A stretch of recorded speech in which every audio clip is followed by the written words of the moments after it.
साहेब थांबा, कशाला पळतायत?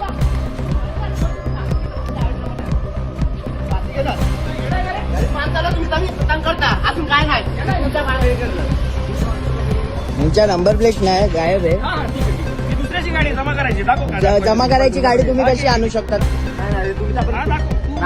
लावू शकतो. नाही नाही काय हे करायचं साहेबांना बघा, हे चुकीचा करता, हे लोक कुठून पण येऊन फाईन मारतात. हे असं हे लोक करतात. हे बघा, ही गाडी कोणाची भलत्याची उचलून आणली? गाडी नंबर याला प्लेट नाही, number काय plate नाही, अजून नाही. आम्हाला हे करतात. तरी या नंबर प्लेट नाही. हा, तुम्ही नंबर प्लेट नसलेली गाडी तुमची, आमची नाही. हा, मग तुम्ही कशी घेऊ शकता? मशीनला आमची गाडी आहे का? मग तुम्ही या गाड्या वापरू शकतात का? जमा करायला चाललोय, जमा. हा? जमा करायला चाललोय. तुम्ही हे करू शकता असं? अलाउड आहे तुम्हाला? अलाउड आहे ना? ठीक आहे, अलाउड आहे ना? अलाउड आहे ना? जमा करायला हा, चाललोय. अलाउड आहे जमा ना? करायला चाललोय. ओके, चालेल चालेल. जमा करायला चाललोय. या तुम्ही धन्यवाद धन्यवाद धन्यवाद धन्यवाद.